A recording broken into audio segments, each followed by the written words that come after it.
While millions of people are losing their minds in front of a glowing screen, jumping off couches, shouting at referees they'll never meet, and emotionally riding every pass, foul, and last-minute goal like it's a matter of life or death, there's another group quietly sitting in the same room, completely unfazed. No tension, no excitement spikes, no heartbreak when the final whistle blows. Just indifference. And here's the part that sounds almost insulting to both sides. Neuroscience suggests this difference might not be about personality at all, but about how differently certain brains are wired to process reward, identity, and meaning. Not caring about sports often gets misunderstood. People assume it means you're detached, boring, or emotionally flat. But that's a lazy explanation.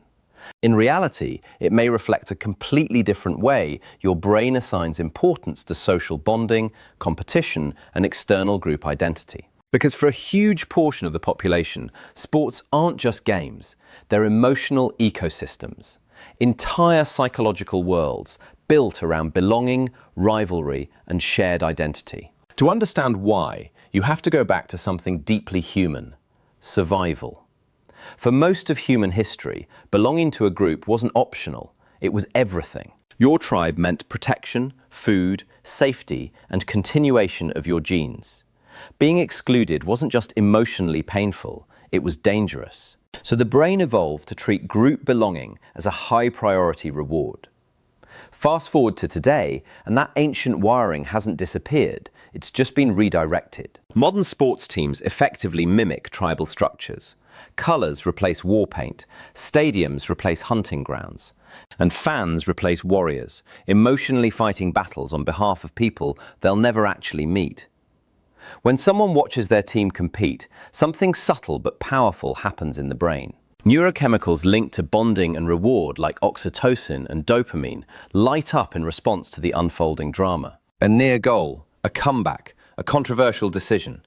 Each moment becomes a tiny emotional spike. Not because the viewer is directly involved, but because the brain is simulating involvement. It's participation without physical presence. And that simulation can feel intensely real. This is also why sports fandom can feel so addictive. The uncertainty is key. If you knew your team would win every time, the emotional charge would drop. But unpredictability keeps the brain locked in a loop of anticipation and reward. Psychologists call this intermittent reinforcement, the same mechanism that makes slot machines so compelling. Not every moment pays off, but the possibility that the next one might is enough to keep attention glued. Over time, this creates a strong feedback loop of emotional investment. Now contrast that with people who don't care about sports.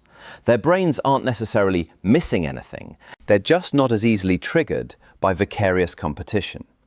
The emotional reward system isn't lighting up in the same way for outcomes they don't feel personally tied to. Instead of channeling excitement into external, team-based narratives, they tend to distribute attention elsewhere: ideas, creativity, relationships, learning, or direct personal achievement. There's also something important happening at the level of identity.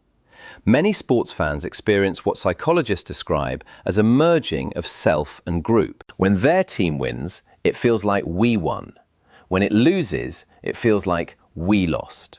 The pronouns shift automatically, and with them self-esteem subtly rises and falls, with outcomes that the individual had no real control over.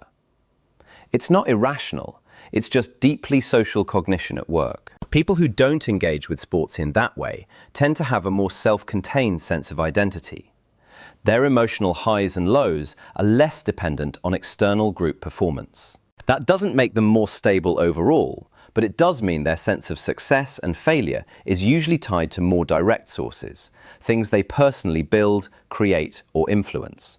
Interestingly, research on personality differences suggests that lower interest in spectator sports often correlates with higher openness to experience. That means these individuals are more likely to seek stimulation in non-competitive domains: art, music, nature, intellectual exploration, or creative expression. At the same time, sports fandom isn't just about excitement, it's also about empathy in a very specific form.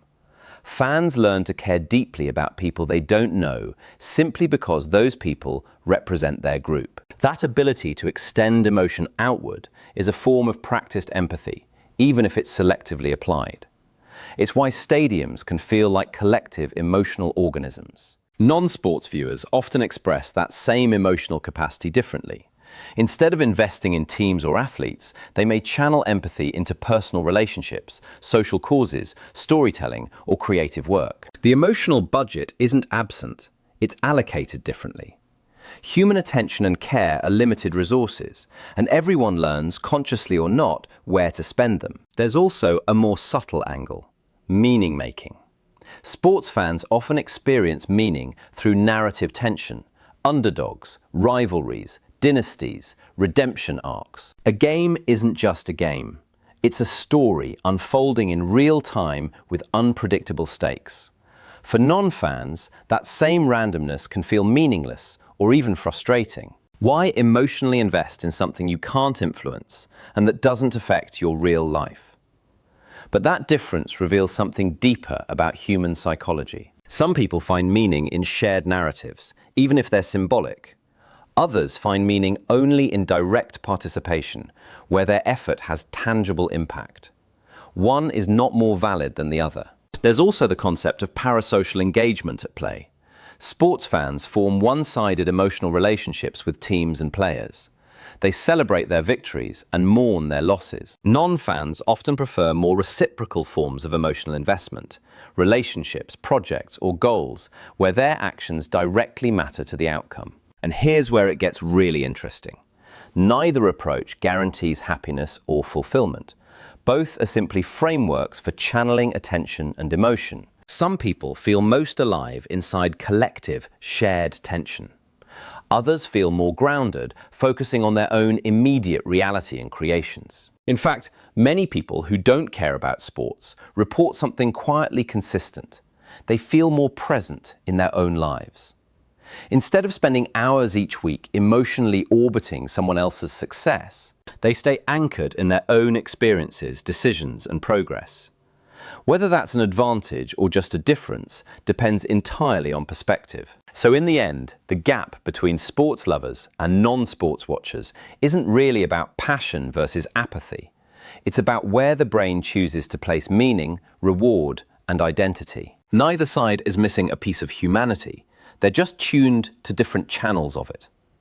And the next time someone asks if you watch the game, it's not a gap in understanding. It's just proof that the human brain has more than one way to turn life into meaning, and yours simply picked a different route. And that's where things get even more interesting. Because this difference doesn't stop at sports. It quietly extends into almost every part of life. What we get emotionally hooked on, what we ignore, and what we consider worth caring about in the first place. Think about it. The same brain that lights up for a last-second goal might also light up for celebrity drama, political debates, or even online arguments between strangers. It's about the structure underneath it. The brain is constantly scanning for something that feels like a story with stakes. But if that system doesn't activate as strongly, life starts to feel different. Not empty, just less externally dramatic. Instead of constantly reacting to what's happening out there, attention shifts inward or toward more controllable domains. Projects that can be shaped, skills that can be improved. And this is where a surprising reversal happens. People who don't get emotionally pulled into spectator-driven experiences often become highly sensitive to different kinds of stimulation. Subtle patterns, deep focus. They may not feel the emotional spikes of a last-minute comeback, but they might get a stronger sense of satisfaction from solving a complex problem or building something from scratch. It's almost like the brain is reallocating its reward system. Instead of rewarding external drama, it starts rewarding internal progress. Neuroscience gives us a clue here too. Dopamine isn't just about pleasure, it's about prediction and progress. It spikes when the brain detects movement toward a goal. For sports fans, that goal is external and unpredictable. For non-fans, the goal is often internal and self-defined. One depends on watching outcomes unfold. The other depends on creating outcomes directly. That difference quietly changes how time feels. For someone deeply invested in external narratives, time is fragmented into moments of anticipation. What will happen next? Who will win? How will it end? For someone less attached to those narratives, time often feels more continuous, less interrupted by emotional spikes that belong to other people's stories, more anchored in personal rhythm. And this also explains something people rarely talk about. Misunderstanding between the two groups isn't just disagreement, it's incomprehension. That's because each group is optimizing for a different kind of psychological reward. One is optimized for shared experience, feeling connected, part of a larger emotional wave. The other is optimized for direct experience, feeling grounded in personal agency. Neither is immune to downsides. The highly tribal mind can become too dependent on external validation. Mood becomes partially outsourced to events outside of control. A stadium full of strangers celebrating in sync is a rare psychological release. But even if someone never experiences that, it doesn't mean they're disconnected from meaning. It just shows up differently. In long-term creation instead of short-term spectacle. There's an overlooked angle. Attention itself has a personality. For one person, boredom might feel like restlessness that needs stimulation. For another, boredom might feel like space, an opening for thought or deeper focus.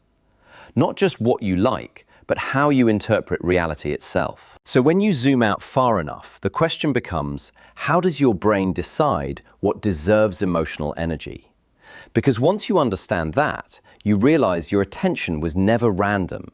It's just telling a different story.